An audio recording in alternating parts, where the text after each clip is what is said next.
पापापुर नाम का एक गांव था जो उत्तराखंड में था।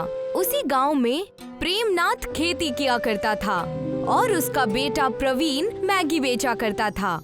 ऐसे तो प्रवीण इंजीनियर था, लेकिन नौकरी न मिलने की वजह से मैगी का स्टॉल लगाकर मैगी बेचता था और कभी कभार खेती करने में अपने पिताजी की मदद भी किया करता था।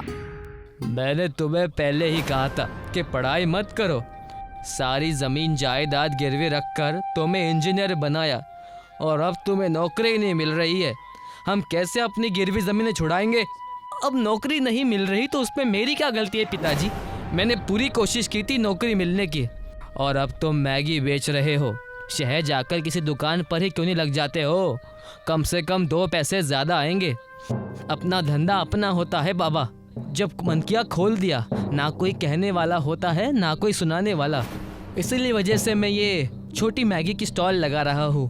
प्रवीण और उसके पिताजी बात कर ही रहे थे कि वहाँ पर उस गांव का जमींदार अपने बेटे रघु के साथ आ गया और कहने लगा, मैं दोनों गवारों से ज़्यादा बात नहीं करूँगा।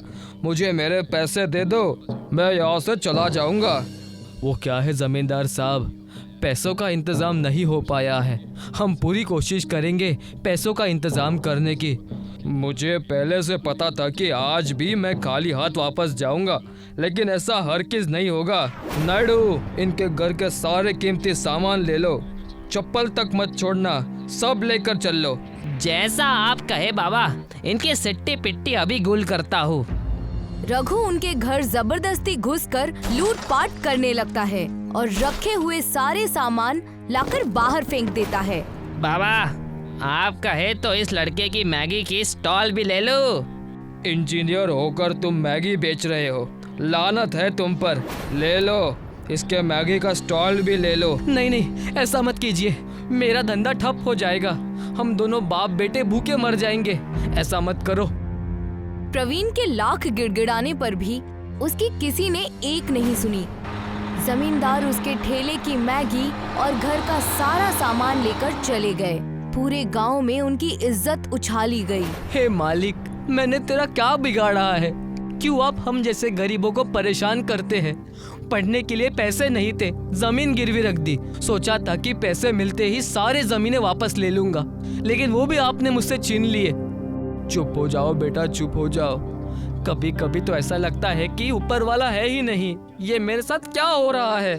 प्रवीण गुस्से से एक पत्थर उठाता है और आसमान की ओर उछाल देता है और वो पत्थर उसके गांव के पास वाले जंगल में जा गिरता है और एक दरख्त पर रखे हुए मटके से टकरा जाता है, जिससे मटका फूट जाता है और उसमें से एक रूह निकलती है।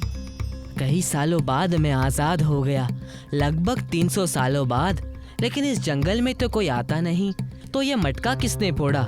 मैं जल्दी से यहाँ से भाग जाता हूँ, वरना वो तपस्वी मुझे फिर से कैद कर लेगा। दूसरी तरफ प्रवीण उसी जंगल में लकड़ी काटने जा रहा था।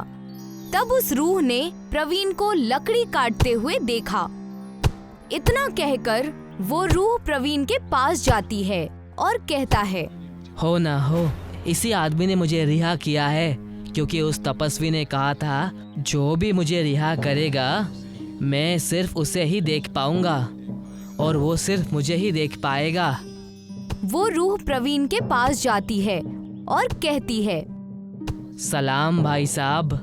उस रूह की आवाज सुनकर प्रवीण बेहद डर जाता है और जमीन पर गिर जाता है। कौन हो तुम और हवा में उड़ कैसे रहे हो? मुझसे क्या चाहते हो? अरे तुम घबराओ नहीं, तुमने मुझे आजाद किया है, मैं तुम्हें हानि नहीं पहुंचाऊंगा। मैंने तुम्हें कब आजाद किया? तुम कुछ भी कह रहे हो। इस जंगल में मैं पिछले 300 सालों से कैद था। मैं जिस मटके में कैद था उस मटके पर तुमने एक पत्थर मारा, जिस वजह से मैं आजाद हो गया। हाँ, तब मैं गुस्से में था। चलो जाओ, मुझे मेरा काम करने दो। तुम मुझे सारी बातें बता सकते हो, मैं तुम्हारी 2 ख्वाहिशें पूरी कर सकता हूँ। क्या सच? तो सुनो। प्रवीण ने उस रूह को अपनी सारी कहानी बयां की, इंजीनियर से लेकर जमींदार के लूटपाट करने तक। सारी सच्चाई सुनकर उस रूह ने कहा, जब मैं इंसान हुआ करता था तब इतने बुरे दिन नहीं थे जितने कि अब है। अच्छा हुआ उस तपस्वी ने मुझे कैद कर लिया, वरना ये सब दिन देखने पड़ते।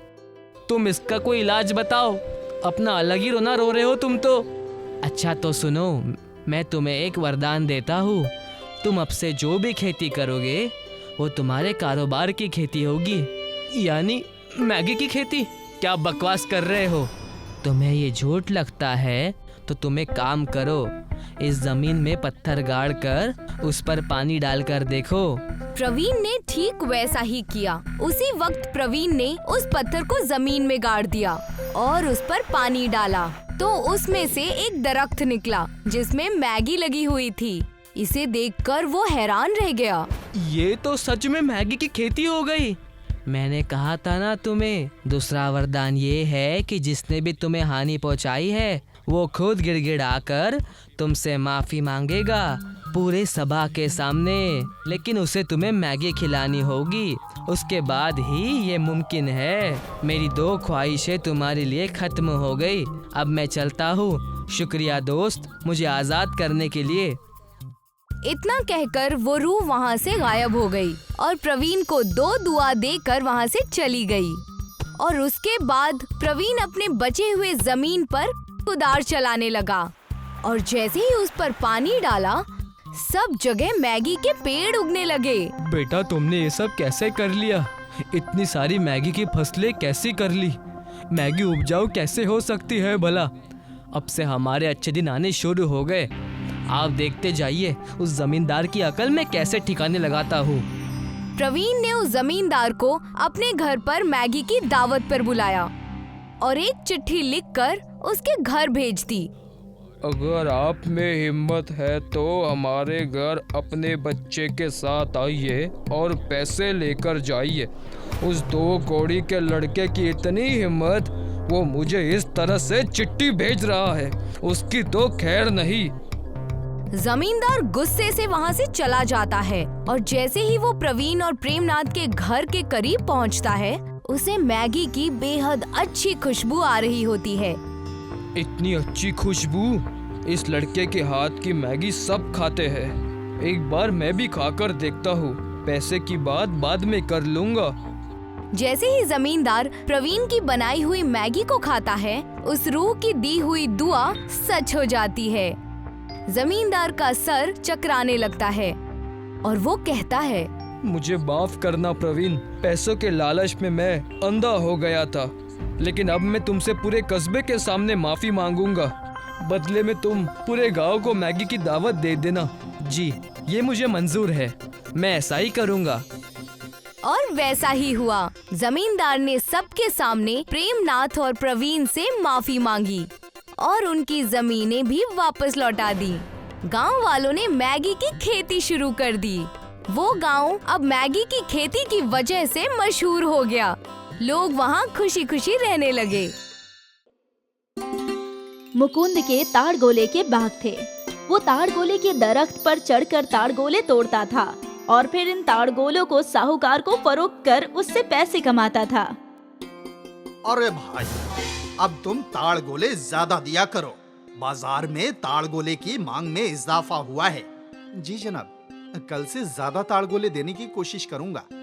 ठीक है। मुकुंद और मयूरी की एक दुख्तर थी मीना। मीना कहाँ है? अभी यही थी, शायद अपनी सहेलियों के साथ खेलने गई होगी। लेकिन आपको उससे क्या काम आ गया? अरे उसे ताड़गोले खाने थे, तो देखो उसके लिए कुछ ताजे ताड़गोले तोड़ कर लाया हूँ। तभी मीना, अरे वाह, ताड़गोले, ये सब के सब मैं ही खाऊंगी। हाँ, तेरे लिए ही लाया हूँ, आराम से खा। बरसात हो या गर्मी, मुकुंद हर मौसम में ताड़गोलों की दरख्त पर चढ़ता था। एक रोज की बात है, मुसलसल 2 रोज से बारिश रुक ही नहीं रही थी। ऊपर वाले के करम से ये बारिश जल्दी रुक जाए। आज दरख्त पर होशियारी से चढ़ना, दरख्त की शाख भी गीली होगी। हाँ, होशियारी से ही चढ़ूंगा। मैं कोई नौसुखिया थोड़ी हूँ। इल्म है आप उस्ताद हैं, लेकिन फिर भी ख्याल रखिएगा। हाँ बेगम साहिबा, आप फिक्र मत कीजिए, मैं यूं गया और यूं आया। ठीक है। मुकुंद ताड़ गोले की दरख्त पर चढ़ गया और एक एक करके होशियारी से ताड़ गोले तोड़ने लगा। कुछ देर गुजर गया और फिर एकाएक मीना वहाँ पहुँची। अब्बा! मीना की आवाज सुनकर मुकुंद का तवज्जो ही नहीं रहा और वो फिसलकर सीधा दरख्त के नीचे गिर गया। अब्बा! मीना ने फौरन कुछ गांव वालों को आवाज लगाई। सब दौड़े चले आए। चाचा, अब्बा गिर गए। गांव वाले दौड़ते हुए वहां पहुंचे। मुकुंद का ऑपरेशन किया गया, लेकिन अब वो अपने पैरों पर खड़ा भी नहीं हो सकता था। अब क्या होगा? अब हमारा घर कैसे चलेगा? आप फिक्र मत कीजिए जी, कुछ न कुछ जरूर हो जाएगा। ऊपर वाले ने हमें तकलीफ दी है तो वो ही हमें रास्ता भी दिखाएगा। लेकिन कैसे? मैं अपाहिज बन गया हूँ। इससे बेहतर कि ऊपर वाला मुझे मार ही देता।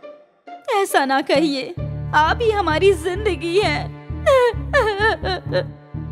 मयूरी और मुकुंद परेशान थे कि अब उनकी आगे की जिंदगी कैसे बसर होगी। कुछ रोज बाद मुकुंद को घर लाया गया। मयूरी और मुकुंद के बचत किए हुए सारे पैसे उसके इलाज में खत्म हो गए। मैं कहीं काम तलाशती हूँ। तुम बाहर और घर का काम तन्हा कैसे संभालोगी? मैं कुछ न कुछ कर लूंगी। कोई तो ऐसा काम होगा जो मैं इस हाल में भी कर सकता हूँ। नहीं नहीं, आप आराम फरमाइए। नहीं मयूरी, मैं ऐसे तुम पर बोझ नहीं बन सकता। फिर ऐसी हालत में आप क्या कर सकते हैं? कुछ तो जरूर होगा ही। अगले रोज से मयूरी ने काम तलाशना शुरू किया। वो कई दुकानों और कंपनियों में गई, लेकिन उसे कहीं मुलाजमत हासिल नहीं हुई।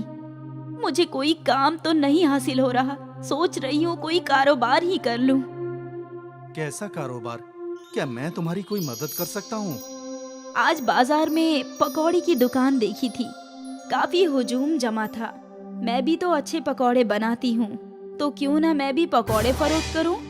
कर तो सकती हो, लेकिन सभी लोगों को पकोड़े उसी दुकान के पसंद हैं, तो तुम्हें कुछ नए तरीके से पकोड़े बनाना चाहिए। कैसे तरीके?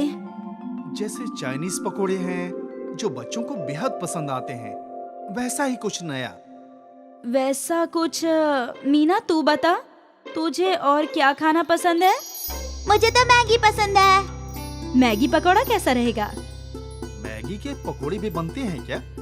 हाँ, वो भी बहुत कुरकुरे। जा मीना, दौड़कर एक पैकेट मैगी लेकर आ। मीना मैगी खरीदने चली गई और कुछ देर बाद 2 मैगी के पैकेट ले आई। मीना ने मैगी को उबाला और फिर उन्हें सुखाकर उसमें कुछ मसाले मिलाकर कढ़ाई में मैगी पकौड़े तलने लगी। मीना एकटक अपनी वालिदा के हाथों को देख रही थी। जैसे ही मैगी के पकौड़े तलकर बाहर आए, मीना ने झट से एक पकौड़ा उठाया और अपने मुंह में डाल दिया। अरे अरे, गरम है। बहुत जायकेदार है अम्मी, वाह। मीना ने एक मैगी का पकौड़ा अपने वालिद को भी दिया। ये तो वाकई जायकेदार है। हाँ, मैंने कहा था ना कि बहुत जायकेदार बनते हैं। क्या ये मैगी के पकौड़े बाजार में फरोख्त होंगे? हाँ हाँ, यकीनन, ये तो आग लगा देंगे। मयूरी ये सुनकर खुश थी। कुछ रोज बाद मयूरी और मुकुंद ने मिलकर बाजार में मैगी के पकौड़े का स्टॉल लगा दिया। ये क्या है आंटी? मैगी पकौड़ा। मैगी के पकौड़े? हाँ, 1 प्लेट दीजिए मुझे। हाँ हाँ, लो बेटा। मयूरी ने उस लड़की को मैगी के पकौड़े दिए। वाह, कितना जायकेदार है। आज तक ऐसे पकौड़े कहीं नहीं खाए। उस लड़की को देखकर कई और लोगों ने मयूरी के मैगी पकौड़े चखे। चाची, ये तो मस्त है। मुकुंद मैगी पकौड़े तलने में मयूरी की मदद कर रहा था। वो अपाहिज था। पहले ही रोज मयूरी और मुकुंद की अच्छी खासी कमाई हो गई थी। वो लोग खुशी खुशी घर लौटे। सोचा नहीं था कि हमारी इतनी अच्छी आमदनी होगी। इस गमज़दा जिंदगी में यही एक खुशी है। अब्बा, आप फिक्र ना कीजिए, हमारे सारे गम दूर हो जाएंगे। आप भी ठीक हो जाएंगे। पूरे खानदान में उम्मीद की लहर दौड़ पड़ी। सब मिलकर और मेहनत से कोशिश करने लगे। उनका मैगी पकौड़े का कारोबार भी चल पड़ा था। खरीदारों का हुजूम लगने लगा और साथ ही उनकी आमदनी में भी इजाफा होने लगा। मैगी पकौड़े जल्द ही मशहूर हो गए। उनकी आमदनी में इतना इजाफा हुआ कि मुकुंद का अच्छे से अच्छा इलाज शुरू हो गया। इस ट्रीटमेंट से उम्मीद है मुकुंद जी आप चल पाएंगे। कुछ जरूरी सर्जरी करनी होंगी, लेकिन आपका जिस्म इस ट्रीटमेंट को अच्छे से रिस्पॉन्स दे रहा है। ये खबर भी उस खानदान के लिए अच्छी थी। 6 माह बाद आज मयूरी ने मैगी पकौड़ी की बड़ी दुकान खोल ली और इस खुशी को दोगुना मुकुंद ने किया। आज कुछ पलों के लिए ही सही, वो डगमगा कर खड़ा हुआ। ये उम्मीद की वो रोशनी है जो दिखाती है कि मुकुंद बहुत जल्द अपने पैरों पर खड़ा हो जाएगा और ये सब इनके एक मैगी पकौड़ी की बदौलत मुमकिन हुआ और आगे भी ये मैगी पकौड़ा धूम मचाता ही रहेगा। शौकत मियाँ की बिरयानी की दुकान थी। लोग बड़े मजे से उनकी बिरयानी नोश फरमाते थे। वाह शौकत भाई, क्या जायका है। शुक्रिया भाईजान। बिरयानी का जायका अच्छा था, इसलिए उनकी आमदनी बहुत अच्छी होती थी। शौकत मियाँ हर महीने 20,000 रुपए अपनी अम्मी के हाथ में रख देते थे। बेटा, अब जब तुम्हारी आमदनी भी ठीक ठाक हो रही है तो मैं सोच रही हूँ कि तुम्हारा निकाह करवा दूं। वैसे भी कब तक मैं तन्हा घर की और पूरे खानदान की जिम्मेदारियाँ उठाऊंगी। तुम्हारे निकाह के बाद तो नदीम का भी निकाह होगा।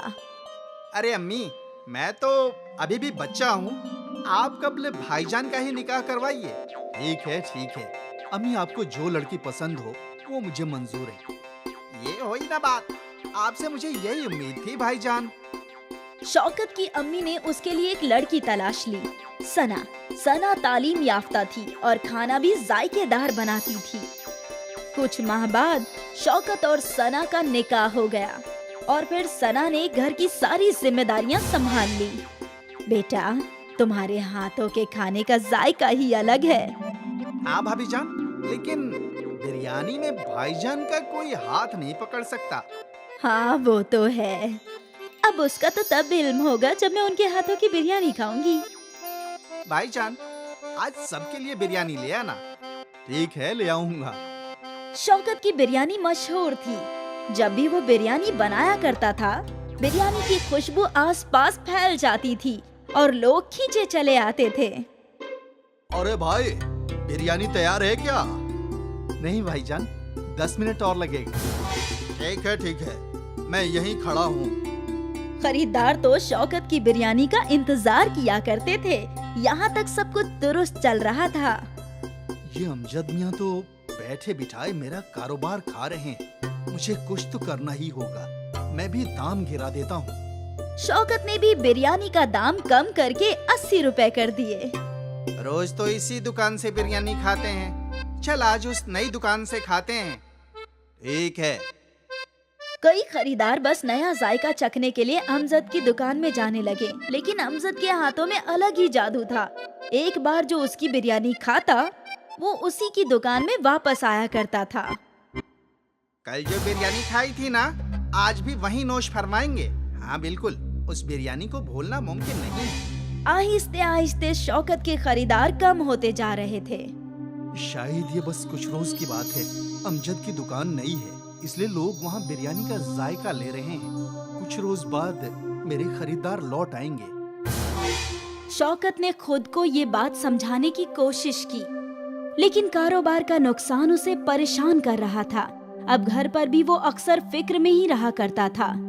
क्या हुआ शौकत, तू इतना परेशान क्यों है? अब क्या बताऊं अम्मी, मेरी दुकान के बगल में एक और बिरयानी की दुकान खुल गई है।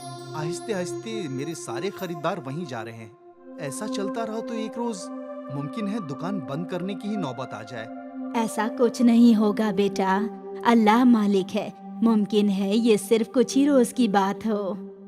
मैं भी यही दुआ कर रहा हूँ अम्मी।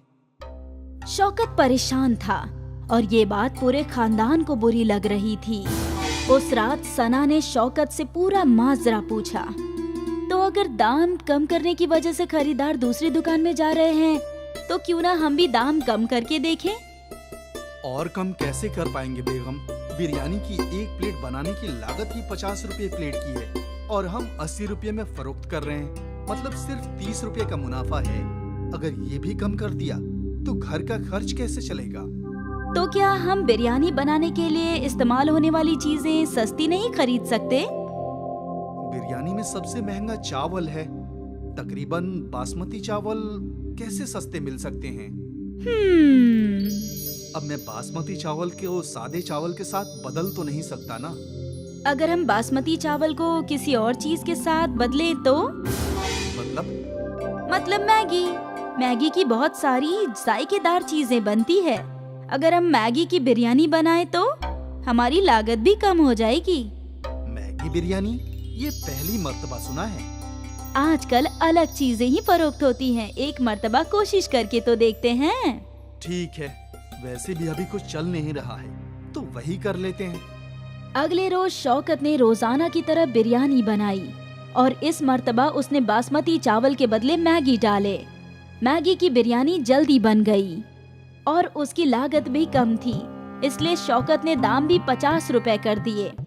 बाहर बड़ी सी तख्ती भी लगा दी, मैगी बिरयानी 50 रुपए। ये मैगी बिरयानी क्या होता है?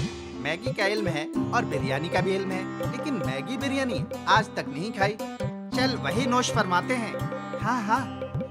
मैगी बिरयानी का नाम पढ़कर कई ग्राहक उसकी बिरयानी खाने पहुँचे।